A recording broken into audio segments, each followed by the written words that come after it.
En un club normal, relativamente ordenado, hablar de un técnico de reserva que renuncia no debería mover la vara. Es una noticia que nace y muere en 24 o 48 horas. Lo cierto es que en Independiente ese técnico que renunció es un ídolo del club, es Pedro Damián Monzón. Estuvo 1 año y 10 meses laburando con los chicos del paso previo a primera, porque la verdad que la reserva no deja de ser eso, el último golpe de horno para que lleguen jugadores a la primera división.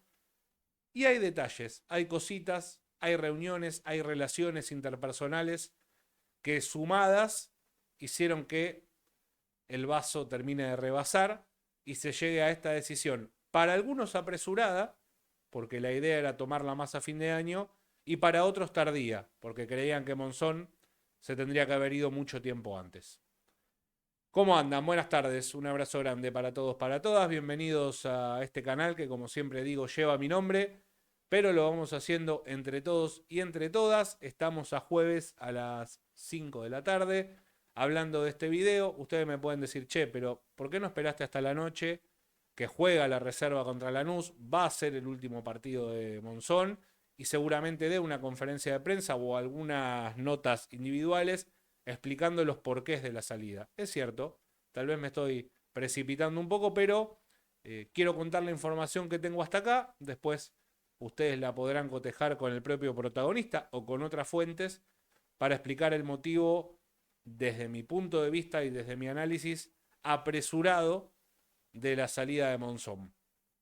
Como bien les dije recién en esa mini editorial, Monzón agarra la reserva de Independiente en enero del año 2023, casi con el inicio de esta gestión. Recuerden que en su lugar estaba Cerrizuela con el Toti Ríos. Él arma una reserva que honestamente estaba mal conformada porque había muchos chicos grandes ya para esa categoría, muchos que habían vuelto de los préstamos o que no tenían a dónde ir y bueno, estaban en reserva como para seguir ganando fútbol y para seguir entrenando a nivel competitivo, por así decirlo. Y arranca con él una especie de proceso de reestructuración. Cuando hablo de él, hablo de Monzón, pero lógicamente todo bajo la órbita de Hugo Tocali, ¿no? Que es el coordinador de inferiores y quien está, digamos, un escalón por encima de todos los técnicos de la división inferiores y no es una excepción la reserva. En ese proceso de reestructuración, lo que se habla o lo que se define es, bueno, vamos a darle un corte a esto de, listo, los jugadores, entre comillas, y que se entienda, sobrantes, van a estar acá y vamos a darle chance a los pibes de cuarta, quinta, sexta, ya sea con un selectivo o con un proceso tal vez más a mediano plazo, para que se fogueen acá, para que sumen minutos y para que lleguen con otra fuerza, con otro piso a primera división. Muchos chicos suben, pasan a entrenar con primera, por ejemplo Hidalgo, por ejemplo Tata Martínez, por ejemplo Ruiz en su momento, hasta el propio Salle.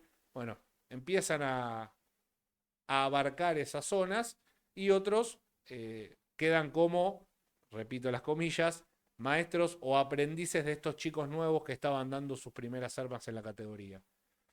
La verdad que desde los resultados al principio no fue malo, Independiente alternaba entre mitad de tabla y los primeros puestos, pero ya se veía como que no había un funcionamiento, como que la reserva ganaba tal vez por peso específico, pero no había una idea de juego, no había un proyecto que respalde el rendimiento de los chicos en esa categoría. Ya llegado el segundo semestre, con un trabajo un poco más aplomado y también con muchos chicos de primera que empezaban a bajar a reserva porque no tenían lugar, porque quedaban afuera del banco, porque tal vez necesitaban un poco más de minuto fútbol, como decía en aquel entonces Holland en Independiente, empezaron a reforzar algo que, repito, nunca fue extremadamente malo de los resultados, pero que te dabas cuenta que le faltaba ahí un pequeño empujoncito más. No sé, bajaba el Pocho Segovia, estaban Atencio y Millán y tal vez ya bajaba un Hidalgo que tenía muchos más minutos, estaba Ruiz, estaba el chico Quiroga, estaba Poza muy asentado también. Bueno, se empezó a armar como una base mix entre los mejorcitos de reserva y jugadores de primera que bajaron y con un sprint de resultados maravillosos el equipo clasificó a las últimas fases de la Copa de la Liga Copa de la Liga que termina ganando y muy bien contra rivales durísimos y con mucha autoridad. Todos dijimos ahí, o al menos yo, che, el ciclo Monzón arrancó más o menos, terminó bien desde los resultados, muchos chicos ayudaron a que esto crezca, salió campeón a la reserva después de un montón de años, me animaría a decir que dentro del rubro reserva fue algo histórico porque realmente habían pasado muchísimos años. Bueno, es el momento de pegar el salto, de que se pueda afianzar ese selectivo, de que se arme una idea seria detrás de estos pibes que son campeones y vayamos todo para adelante como corresponde, priorizando a las inferiores y al patrimonio del club, valga la redundancia, en un club donde no hay un centavo partido al medio. La salida es acá. ¿Qué pasó? Muchos chicos de reserva se fueron a préstamo, otros volvieron a sus categorías, se empezó a filtrar, a veces en off y a veces hasta incluso a colegas al aire, que los tratos de Monzón con los chicos no eran los mejores, que tal vez tenía algunas picardías o exigencias anticuadas para lo que es el fútbol hoy. Entonces esto empezó a generar como un malestar y empezó a generar como un che, bueno, pará, la reserva se lo campeona, pero ¿qué está pasando acá? Monzón siguió, le renovaron el contrato hasta el 2025, se lo renovaron, digamos, bancando un proyecto más bien a mediano o largo plazo. Esto respaldado principalmente por el apoyo y por la vehemencia de dos dirigentes claves. Uno fue Daniel Sebane, el otro fue Esteban Sáenz Rico. No sé si todos estaban muy de acuerdo con que esto suceda, pero bueno, venía de salir campeón. La verdad que mucho para debatir no hay. Algunos por ahí dicen que fue más como una especie de venganza o de decisión tomada a propósito para joder a Marconi, que Marconi era el que más pedía en ese entonces que haya una reestructuración y que haya un cambio en el área. Lo cierto es que esto sucedió. Eh, ya arrancado el 2024, el equipo la verdad que no le fue bien. No clasificó a los playoffs el torneo pasado. En este torneo también está muy flojo, con resultados preocupantes, por ejemplo, como perder 5-2 con Defensa y Justicia, perdiendo el clásico de local, con chicos como Parmo, como Taborda, como Mateo Morro, como el chico González, el central, como Scafati, con chicos que Cruz, el volante central, que están como para terminar de pulir y ver qué pasa. No te digo ahora, pero sí en el año que viene con un salto a primera división. Eh, hasta el propio Tocali, que es el formador, que es el que está encima de la pelota, te dice que las categorías más chicas de Independiente son las mejores y que las más grandes tal vez no tienen tanto material, pero bueno, lo poco que tenés yo creo que lo podés pulir y lo podés definir en base a lo que vos pretendés para Primera División, dentro de un proyecto integral de inferiores que para mí existe pero está mal aplicado. Y esto lo digo con muchísimo respeto, no solo por hablar de Tocali, sino por la estructura en sí. Si vos querés un proyecto integral de inferiores, tenés que tener los predios en condiciones, tenés que tener a los chicos bien, la pensión tiene que ser un lujo, tenés que tener una línea de juego de prenovena hasta la reserva como mínimo. Bueno, eso en Independiente no pasa. Y esto, nobleza obliga, ¿no? Me baso en lo que veo, porque veo a los chicos inferiores cuando lo transmite el club, o veo a la reserva incluso yendo a la cancha o al predio, pero uno lo habla con los especialistas del caso. Tengo a Luquitas González, mi compañero en Rojo de Pasión, a Caro González, mi compañera en Inferno Rojo, que toda su vida siguieron a la reserva y a las inferiores y más o menos te van contando lo que ellos ven, que, repito, son los especialistas del caso. Yo no me considero tal, aunque sí sé más o menos lo que pasa tras bambalinas. Lo cierto es que hubo una reunión anteayer. Tocali le dijo a Monzón que seguramente en diciembre iban a hacer un cambio, que él podía ocupar otro sector de la estructura en inferiores, pero que el técnico de reserva iba a ser otro. Monzón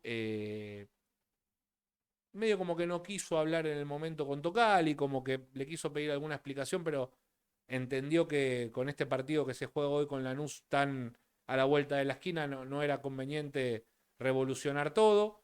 Habló con algunos dirigentes, le explicaron cuál era la situación y dijo, bueno, miren, en vez de esperar hasta diciembre, yo les acelero el proceso y renuncio yo. Me voy yo, punto y aparte. Desde el lado de Monzón te dicen que tal vez se ficharon muchos chicos que él no pidió, que los que tenían reserva a veces bajaban a su categoría, que se enteraba tarde cuando bajaban los de primera y eso le cambiaba el trabajo en la semana y el rearmado del equipo, que él tenía, por ejemplo, pensado poner un pibe y de la noche a la mañana le decían, che, mirá que baja tal y tenía que poner ese tal porque bajaba justamente para jugar. Bueno, todo muy poco coordinado. Yo creo que hay ahí algún chispazo también con Tocali, no solo con Hugo, sino también con Alejandro, su hijo, que funciona como nexo entre primera e inferiores. Entiendo que el diálogo con Tocali, perdón, con Bacari existe, pero no era tan fluido como lo tenía con Tevez. Y dentro de la dirigencia, repito, una parte quería que siga, la otra parte que no. Esto de lo heterogéneo de las opiniones, pero que siempre se decida por lo que uno dice o deja de decir. En Independiente pasan casi todas las áreas, esta no es la excepción.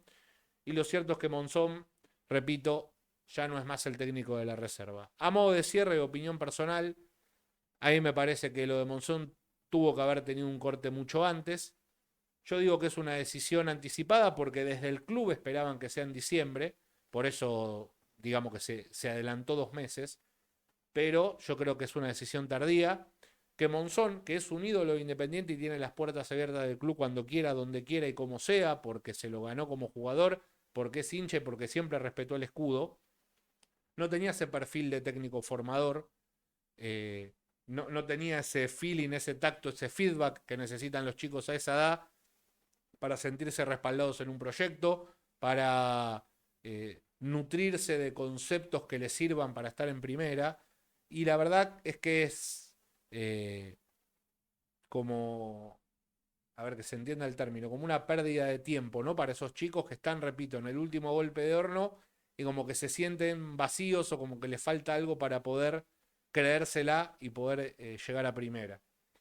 Eh, Nada, creo que lo de Monzón tendría que haberse resuelto mucho antes, reestructurarlo en otro lado, pero ahí poner a un formador de verdad. Se rumorea, no sé si va a ser así, que el actual técnico de la quinta y de la séptima, en una especie de dupla técnica, se van a hacer cargo por lo menos hasta que termine este torneo a fin de año, y que el año que viene se pondrá un nombre nuevo. Veremos qué pasa. Yo las referencias que tengo de estas dos personas son buenas, laburaron en San Lorenzo, Tocali los trajo de ahí. Veremos si este pseudo interinato llega para quedarse o si es como para tapar el hueco y ya el año que viene barajar y ir de nuevo. Lo cierto es que Monzón se fue. Me parece una decisión correcta, pero tardía. Lo quiero dejar bien en claro, por eso lo vuelvo a repetir. Y este famoso proyecto de inferiores, proyecto integral a futuro y demás, está claro que así no va, o mejor dicho, va, pero rengo.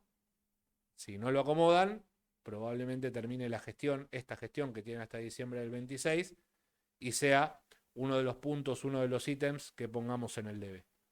Gracias por llegar al final del video, les mando un abrazo muy grande. Mañana paredón, el viernes paredón, y el domingo hacemos el post riestra, como corresponde. Chau, chau.